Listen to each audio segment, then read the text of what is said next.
Ladies and gentlemen of YouTube, let's get this episode started with a brief history of the Mormon faith. I should point out that I'm not myself a subscriber to any form of religion or an expert on Mormonism, but I'm not the type to criticise or judge anyone else just because they believe something different to me, unless part of that belief will actually ruin my life. And my visit to Nauvoo gave me a chance to learn more about a subject that was not really that familiar to me. So, Mormons are followers of a movement known officially as the Latter-day Saint movement of Restorationist Christianity. Most would be considered members of the Church of Jesus Christ of the Latter-day Saints, often abbreviated to LDS. So it's actually a branch of Christianity. Most people, yeah, I guess it is, although some Christians reject Mormonism actually being Christian. To Mormons, it's the only true form of Christianity, but we'll get to that. In the 1820s, a teenager called Joseph Smith was living in New York State, not the city, and at that time the country had quite a lot of options when it came to Christianity, all of them claiming to be correct, obviously, but he didn't know what to choose. And then he claims to have had a vision from an angel and came to realise that none of the forms of Christianity at that time were correct, so he started his own. This is all bound up in the notion that Smith claims to have been directed to a buried book, notably buried in America, not in the Middle East, which most people see as Christianity's origin, which was then translated and became known as the Book of Mormon, which is something that a lot of people might have heard of. So as with any religion, especially the ones that aren't that well known in society as a whole, there's a whole load of confusion about Mormon beliefs, but let's take a quick look. If you're thinking of the chaps who don't use electricity, or cars, or pretty much any kind of technology, that's the Amish, completely different. If you're thinking of the guys who come to your door and talk to you about converting, that's usually Jehovah's Witnesses, again, totally different. But it's generally true that a lot of Mormons at least believe in spreading their faith by trying to convert non-believers. That's pretty much true of Christianity in general, at least to some degree. Okay, so strict Mormons don't allow drinking booze, smoking, tea, coffee, or anything that might be considered addictive. They're definitely into family values, so no gays, no transgender, no naughty business before you get married. And when you get married, it's to someone of the opposite sex.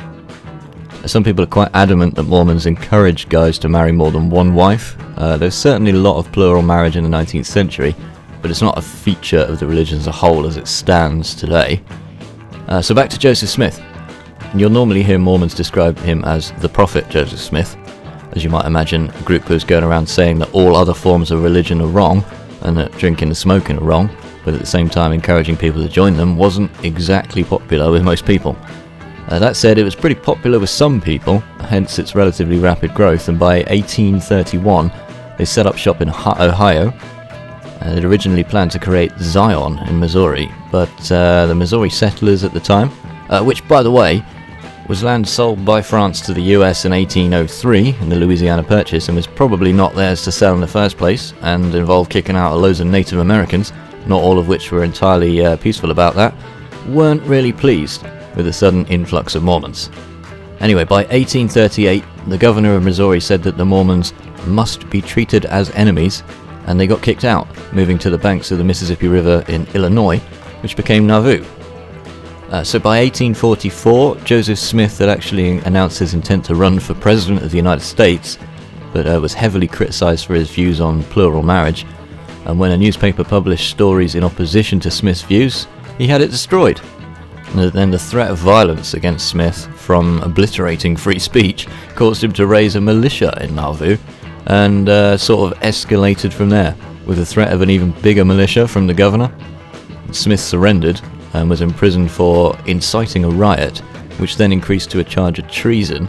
But as you can imagine, anti-Mormon sentiment was pretty high at the time, and an armed mob stormed the prison and shot him, where he died, becoming a martyr amongst Mormons, but a religious fanatic amongst many believers of other faiths.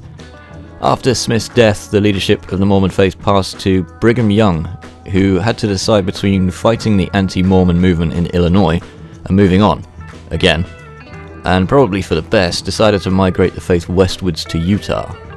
That wasn't the end of the violence, and the religion continued to grow. It's got about 15 million members today, but it was the end for Nauvoo. But don't forget, these people came to a swamp in Illinois in 1839 and were forced to leave in 1844, so everything achieved there was done in the space of about half a decade, which is worth bearing in mind. That's a very brief history. I draw no conclusions, just wanted to put my visit in context, because otherwise it seems like an odd choice of destination.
Alright, it's about 7:30 in the morning. I've come about 50 miles west of Chicago now. Going to be heading southwest down to Nauvoo. Set off pretty early. Started out at 7 or thereabouts. It was a pretty good stay. The hotel was alright. It wasn't expensive. Wasn't any frills. There's a random refrigerator, just a full-size empty fridge in the room that was really noisy for some reason. That was interesting. But a little update on the car then. You will notice this is a Ford Mustang. Let's have a look at this.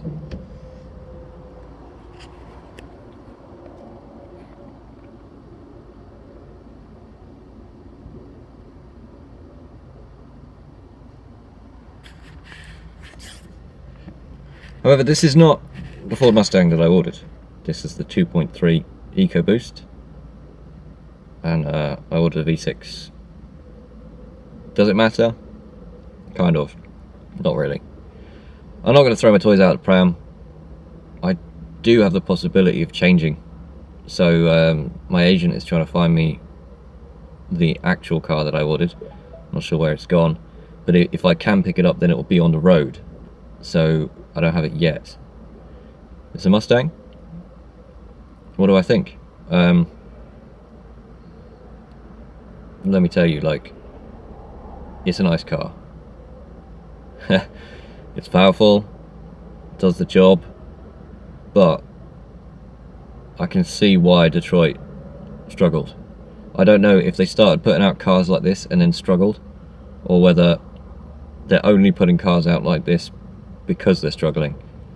But the American motor industry needs to do better than this. Steering is bad.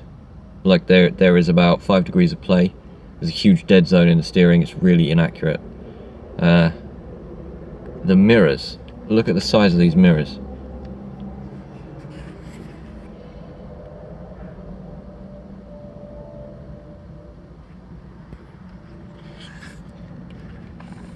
How the hell are you supposed to see anything in them?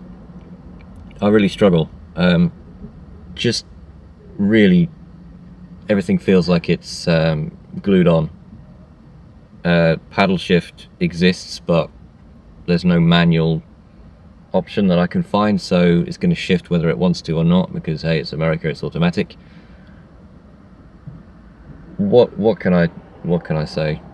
You know, it is a nice car, but if you're spending all that money to get a car like this, you know, look for a German car. I've seen plenty of people here with German cars, Audi, Mercedes, Volkswagen. They're all over the place, and I can see why. You know, the difference in the build quality is very real. So I might be swapping this car for another Mustang with the actual engine that I ordered, which is the All-American V6 rather than the 2.3 EcoBoost. Hey, they're about the same power output.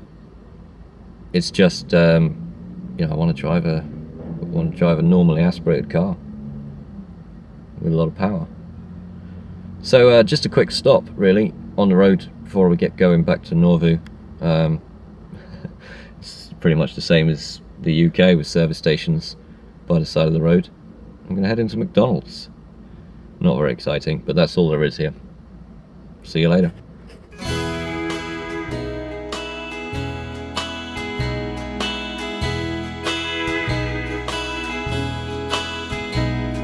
This highway keeps going on and on, and time keeps moving right along. I prayed for good weather and for a peaceful ride, and this highway keeps going on and on. The years keep slipping by on this road. There's a story I recall that I've been told. A man can never know when it's his time to go, and this highway keeps going on and on.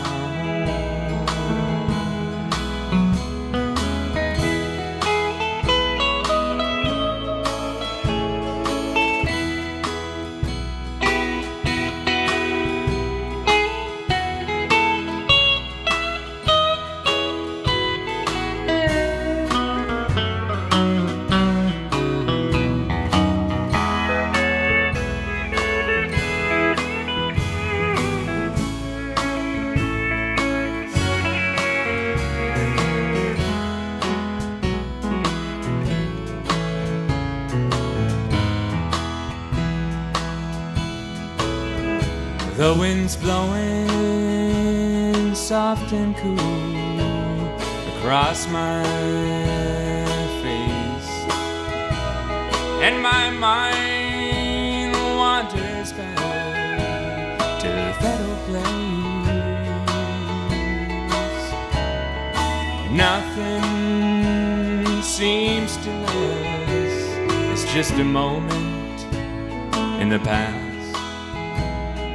And this highway keeps going on and on.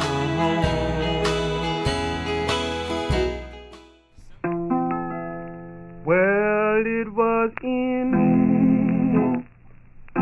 my childhood days.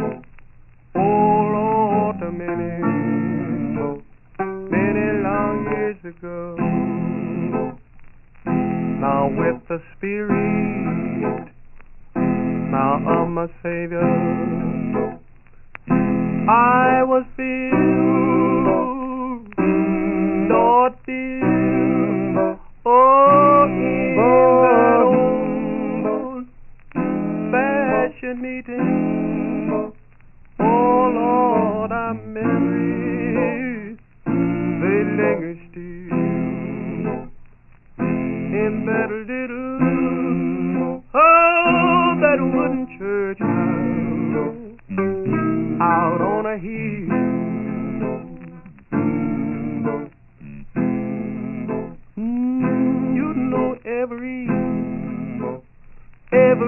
Sunday morning.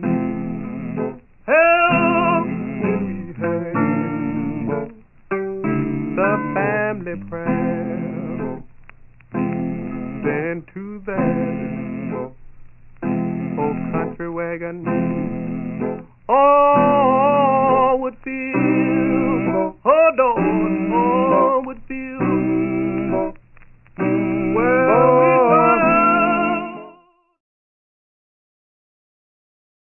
So I'm here in Nauvoo with my good friend from Twitch, Slice. How's it going? Oh, I'm doing fine. Beautiful day. So this is the home of Joseph Smith, Yeah. the Mormons or the Latter-day Saints, and we've had the wagon ride tour, and I thought it would be a nice intro to the world of the United Kingdom if you would be so kind as to try and pronounce some of these words for me. Okay, Gloucestershire, Okay. Birmingham, Middlesbrough, 50 quid, Cartastic? I have no idea. Bangers and mash. The lorry is driving like an arsehole. A pint of ale and a packet of crisps. You bloody wanker.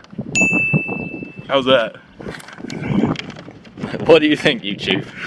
He's not bad, is he? Now we're going to go find some food because this is America after all. On a journey, moving over rocks, God knows and real. To that little, oh, that wooden church house out on a hill.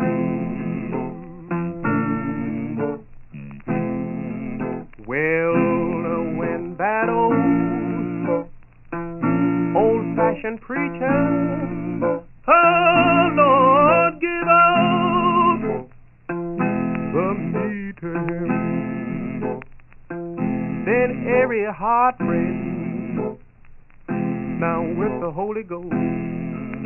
Oh, would feel, oh Lord, oh, would feel. Well, people, they would be shouting, praise my God. I hear them still in that little, oh, that wooden church house out on a hill.